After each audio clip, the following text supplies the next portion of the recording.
but they didn't impose a kind of who they were on what that was. And I always, felt I was more in their game. He rarely snaps. He rarely names names. But when Spielberg does, he remembers who crossed him, and he never forgets. They don't know much beyond that. I don't get a lot of answers that give me comfort. He's the architect of modern cinema, the man behind your childhood, but even legends have limits. And Spielberg's limits, they're carved into his career like unspoken rules: who's allowed in, and who's locked out for good. He doesn't do revenge, not publicly, but if you listen close, you'll hear the silence. The casting decisions that never happened, the names missing from every one of his films since: Megan Fox, Shia LaBeouf, Terry Garr, Sean Young, Crispin Glover. Some of them made it personal, others just made one mistake, but every single one hit a wall, and behind that wall was Spielberg. He's not loud about it. He doesn't raise his voice. He just cuts and never looks back. She was going off in 100 different directions, and I worked very hard to get Goldie to be one person, not several. He's built empires, but the ones who challenged him, they were erased, quietly but completely. And once Spielberg makes that choice, no apology can fix it. Here are the 5 actors Spielberg can't stand, and why they've never come back. Number 1. Megan Fox. Some feuds get headlines, others go silent, and stay that way forever. Megan Fox didn't just lose a role. She vanished from an entire system, not because of talent, not because of performance, but because she said something, once, and said it to the wrong people. At the height of her rise, Fox was the face of Transformers, a global hit under Michael Bay. But off camera, things weren't as shiny. Tensions had been building. Bay's directing style, intense, controlling, chaotic, clashed with Fox's rising fame and voice. Then she said it. In an interview, Fox compared Bay to a dictator, not metaphorically, literally. She name-dropped history's most infamous villain, and the fallout, immediate. According to Bay, the decision came from the top. Steven said, "You can't talk like that. Get rid of her." Steven, as in Spielberg, wasn't directing, but he was executive producer, which meant his word was law, and that law came down fast. Fox was cut from the franchise before Transformers 3 even entered pre-production. People thought it was just about Bay, but Spielberg's silence afterwards said more than any headline. He didn't speak. He didn't clarify. He didn't need to. I mean, okay. I think I was being a little, that was a little hyperbole a little bit. Fox later tried to soften the blow.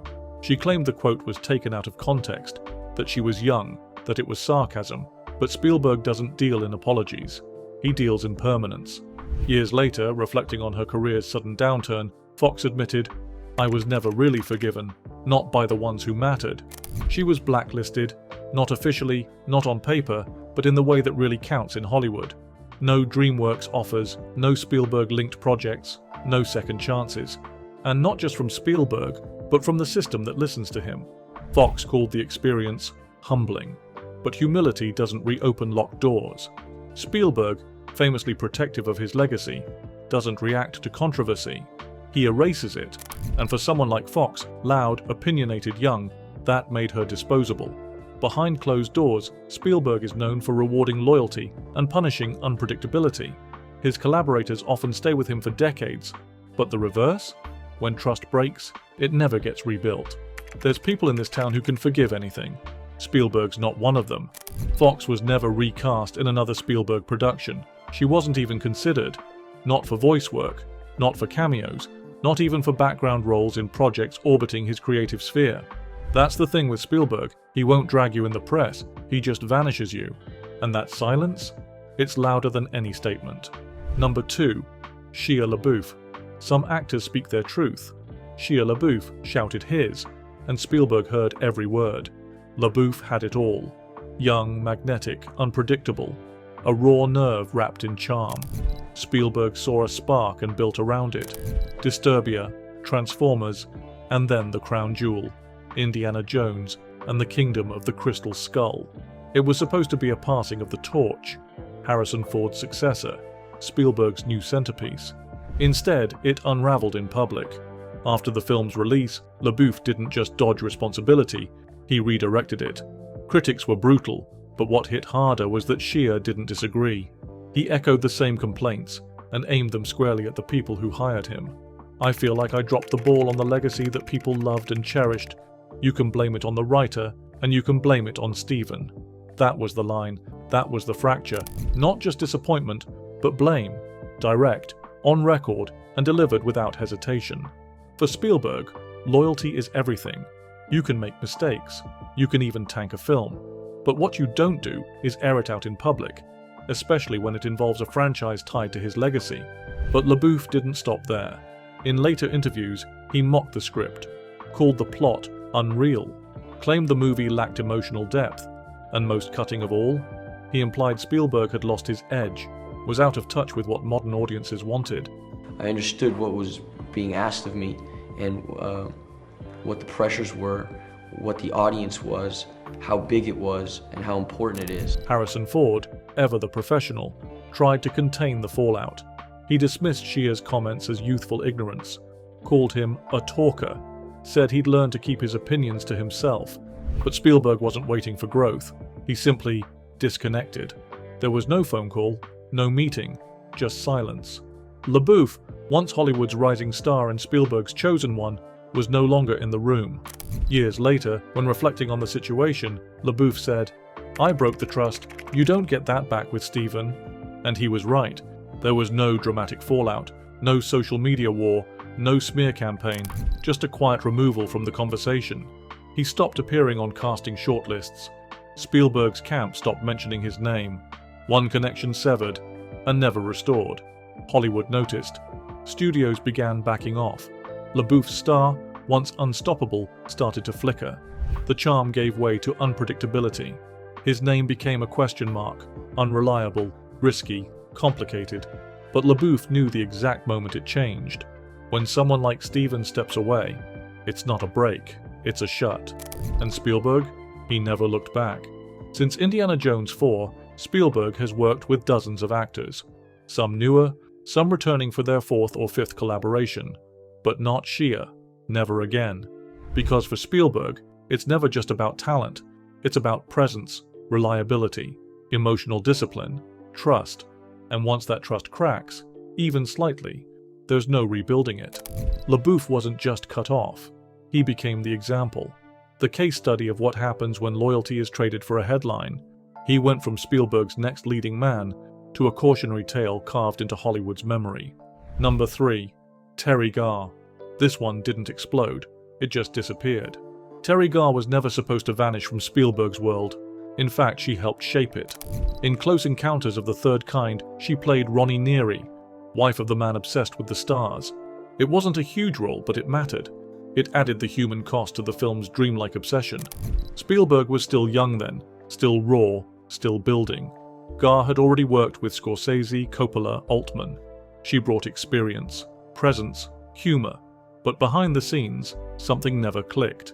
Years later, Garr would open up in interviews, not with anger, but with a kind of dry, dismissive tone. And Spielberg? He didn't respond. He just never called again. Steven Spielberg didn't know what to do with women, still doesn't. That wasn't a hot take, that was a quiet shot. Garr had felt sidelined. In Close Encounters, her role slowly shrunk as production dragged on. Scenes were cut, dialogue reworked, and she claimed she was often left without clear direction or support. To some, it was just 70s filmmaking chaos, but Garr read it differently. She felt Spielberg didn't understand female characters unless they were fragile, frightened, or fading into the background.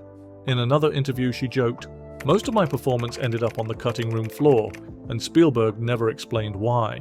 Jokes like that may sound harmless, but in Hollywood, they echo. Spielberg never addressed her comments. He never defended his choices. But what he did was louder. He never cast her again. Not in a cameo, not in a voice role, not even in a friendly reunion-style project. And said, "I'm not coming to do the show You were because I booked got a that better day. news." You The silence stretched. Other directors brought Garr back. Woody Allen, Mel Brooks, even smaller auteurs. But Spielberg? Nothing. She was part of his early breakthrough, and then she wasn't. In later years, when asked about Close Encounters, Garr always kept her answers sharp. Even decades later, there was no warmth in the memory, only cold dismissal. Spielberg made a beautiful movie, "I just wasn't really in it." And that line tells you everything.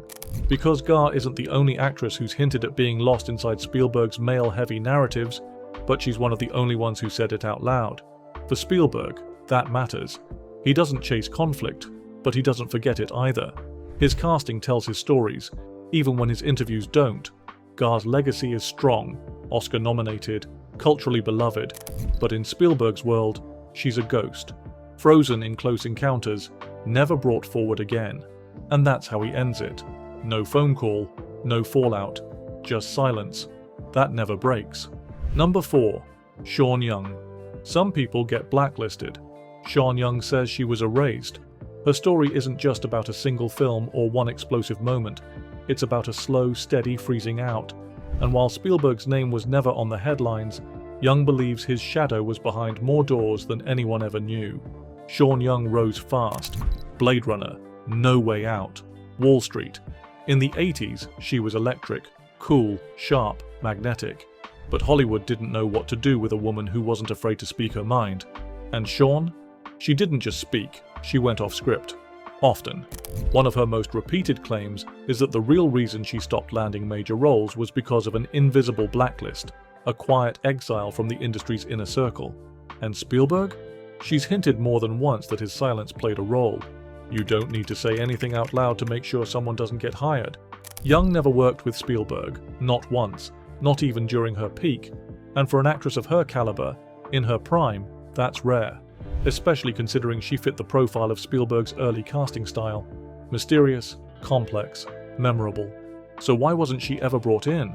In interviews, Sean hinted that certain power players kept her out. She called them the untouchables, the men who control careers without ever appearing in the story. You cross one of them, you cross them all. That quote came in the early 2000s, years after her star had cooled. But even then, her tone hadn't. She spoke of Hollywood as a system designed to punish independence, a system where people like Spielberg didn't have to say a word to close the door. Can be held responsible for it because the system protects him. So she sort of goes over the edge. To be clear, there's no direct confrontation between Young and Spielberg, no shouting match, no headline feud. But that's what makes her story different. It's not about one moment, it's about being systematically left behind. Behind closed doors, Spielberg is known for his careful casting, his deep control over every project he touches. And insiders have said for years that when he dislikes someone, even from a distance, they don't get in.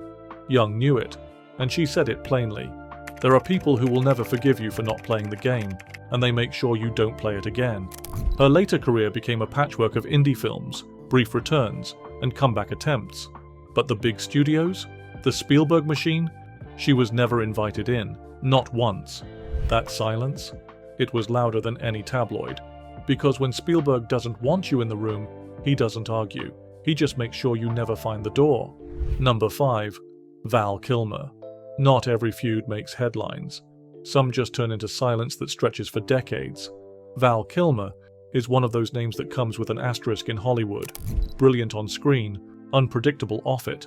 And for someone with his range, Batman, Doc Holliday, Jim Morrison, his absence from Spielberg's world always stood out. Because in the mid-90s, Kilmer was everywhere. Action, drama, biopics. He was magnetic. But one film in particular, The Ghost and the Darkness, is where things quietly started to fracture. While Spielberg didn't direct the movie, it was tied to DreamWorks.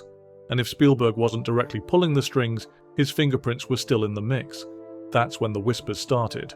Kilmer allegedly refused direction, rewrote scenes, clashed with producers, wouldn't take notes, and in a Spielberg-connected circle, that behavior isn't just noticed, it's remembered. "I'm not difficult, I just have standards." It's a defiant quote, but in Hollywood, standards is sometimes just another word for problem. Spielberg? He doesn't yell, he doesn't confront, he simply stops calling. The friction on set reportedly got so intense that multiple department heads threatened to walk. Kilmer's perfectionism turned into paralysis. Days ran long, tensions flared, and while the film made it to theaters, the behind-the-scenes narrative followed him like a shadow. It was met with the greatest challenge that could exist, certainly. From that point forward, Kilmer's name was quietly moved off the list. Not officially, not loudly, but Spielberg never considered him again, not for Minority Report, not for Munich, not even a cameo in a DreamWorks adjacent project. And the thing is, Kilmer could have nailed those roles. Spielberg's films often orbit around fractured, misunderstood men, haunted fathers, broken heroes, complex outsiders. That was Kilmer's wheelhouse, but the call never came. In later interviews, Kilmer made subtle references to how he felt edged out by the system. People said I was hard to work with. Maybe I was, but I never compromised. To Spielberg, that's the problem.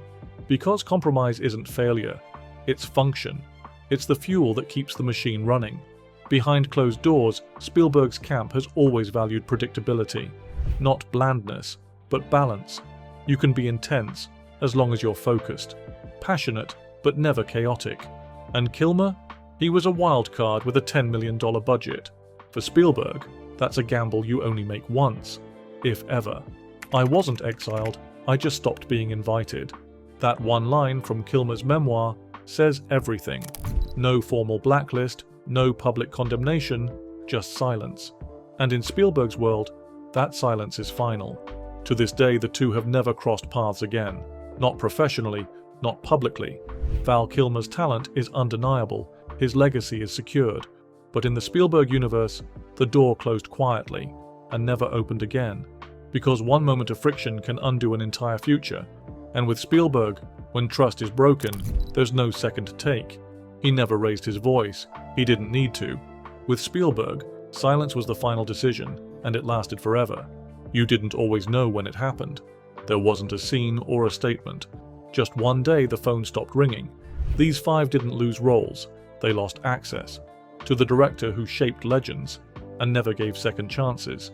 So who do you think was almost on that list? Or who should have been? Drop your guess in the comments, and if you want first access to more Hollywood cold cases like this one, subscribe and join the member-only deep dives. Because in Spielberg's world, greatness got you in the door, but discipline, it kept you inside.